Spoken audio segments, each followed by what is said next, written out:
This is foreign currency. I made my first million. Even before I develop a project, you have to pay me a particular amount. I just see that like, wow. It can be your full-time job.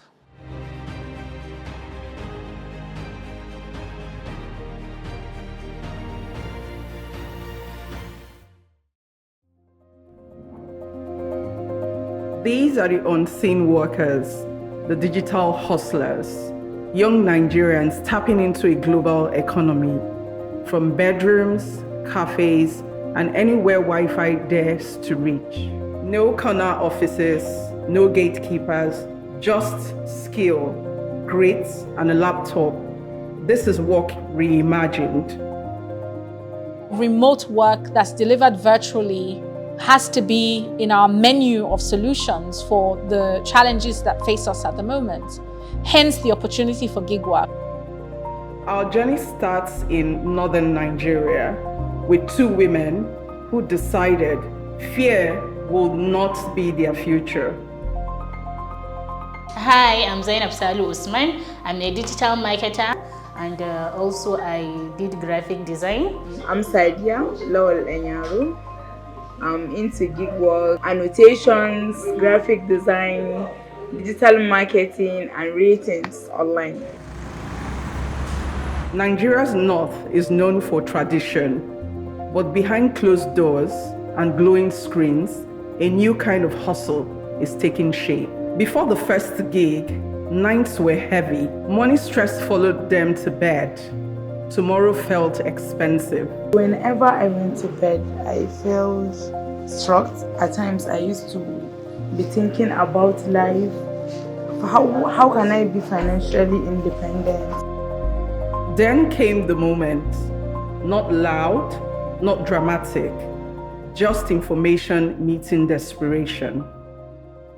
This is an opportunity for us to open the doors to global opportunities for our young ones and ensure they're able to earn decent income, particularly in foreign currencies, and help them also take responsibility for their families. Even though I just worked for a 1D and the amount was $50 at that time. And I just sent my account, my credentials, and I just see that like, wow, that day. This is foreign currency, and when you convert it to local currency, you know what it means? The first gig is never just about money. It's proof that this thing might actually work. At that moment, I sit quiet, looking at my phone like, am I the one receiving this kind of? Like very surprised. I have to calm myself so that I will not just be dissing it around or talking to. So I have to calm myself.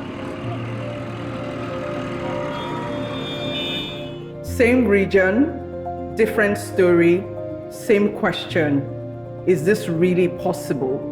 For her, the pressure wasn't just bills, it was expectation. Life wasn't easy at that time because you need to rely on others, and I have that kind of fear of being independent.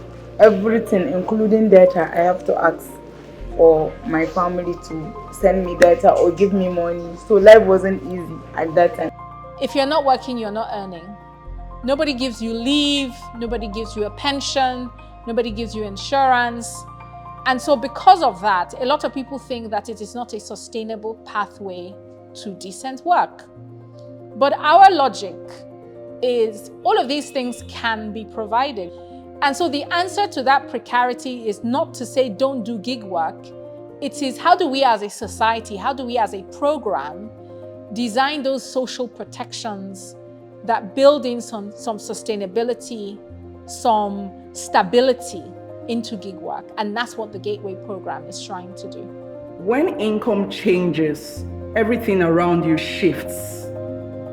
Two women, one region, a digital economy that doesn't ask for permission. Life moves with urgency. Nothing waits, nothing slows. If you succeed at gig work, the demand for gig work is so high that it can be your full-time job. Lagos becomes its loudest voice, where we meet a gig worker navigating the rush. Before global clients, survival was local. After, everything expanded. Gig work doesn't just change income, it upgrades confidence. Being a gig worker, once I deliver your project, even before I deliver your project, you have to pay me a particular amount. I mean, I don't have to wait before I can do anything. I don't have to say, please wait for me till the end of the month. I just do what I want to do. Basically, it's freedom. Individual wins matter, but without systems, momentum dies. There's some kinds of gig work that are that require you to be physically present, right? If you're providing services, say, I don't know, plumbing services or cleaning services, where you aggregate suppliers on a marketplace. For the Gateway program, we're interested in digital creative skills that can be delivered through remote gig work. I am a digital growth marketer, right, with focus on storytelling. I really love stories. Nigeria has millions of young people and not nearly enough corporate jobs to go around. What many still call side hustle is fast becoming a full-blown career path. When people say gig, they feel it's just side gig, like side hustle. But gig for someone like me is real life work, like a kind of career path. Being a gig worker, you decide what you want to use your time to do. So maybe you have a job now. Your own is to deliver the job. The client doesn't know how you want to do it.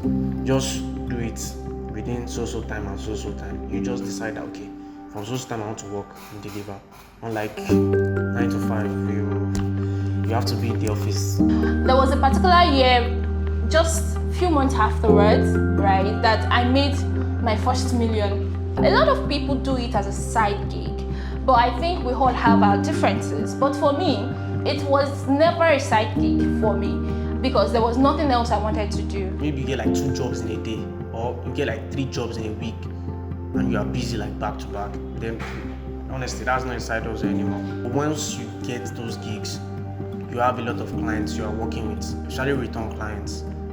That's when you realize that this is actually a full-time thing. Borderless, skill-driven, and scalable. With one of the youngest populations on the planet, timing is everything. Digital freedom still needs physical tools. Bridges don't build themselves. They need institutions with trust, timing, and track record. For gig work as an economy to work, the ecosystem around gig work needs to work. And that's what we do at CC Hub. We support ecosystems, we enable ecosystems. If you look back at our history, starting from 2010, our bread and butter, the reason why we exist is to make sense of the technology ecosystem and bring together different players, from founders to investors to infrastructure providers. That's what we've done. Belief spreads faster when people see someone like them winning online. A friend of a friend of a friend actually got me into freelancing. It was just like, you're really good with talking, writing. You can do this for international people, right? So that was how I got introduced into gig markets, the gig economy. It's interesting when you can move from having nothing to having something tangible. Once you see it, you can't unsee it. From the first gig, the very first one I did, it was more like an eye-opener for me. I remember the first time I actually made money from it. It was the first time I was ever going to do anything remote working. It was on one of these freelance sites. And this guy just helped me cash out my money from the work I did. It was content writing. Turning potential into income takes more than motivation. It takes structure. We've built in these protections, from safeguarding to financial services, that will keep people safe and that will help them have these sustainable jobs with social protections. The program is committed to not just increasing the number of people in the gig economy, but ensuring that this new digital prosperity is equitably distributed to force sustainable, inclusive growth across Nigeria. This isn't a shortcut. It's a shift from waiting to building. 5 years from now, work in Nigeria looks different. 5 years from now, when Gateway succeeds, we want a Nigerian workforce that's dynamic. The way the world is going in terms of digital transformation, the fourth industrial revolution, AI, we don't know what the jobs will be in 5 years. But we want an ecosystem that is able to help people pivot, reskill if they need to, and pivot to the jobs that do exist. From the north to the south, your skill is your currency. The world is the market. Gateway isn't promising magic, it's offering a bridge.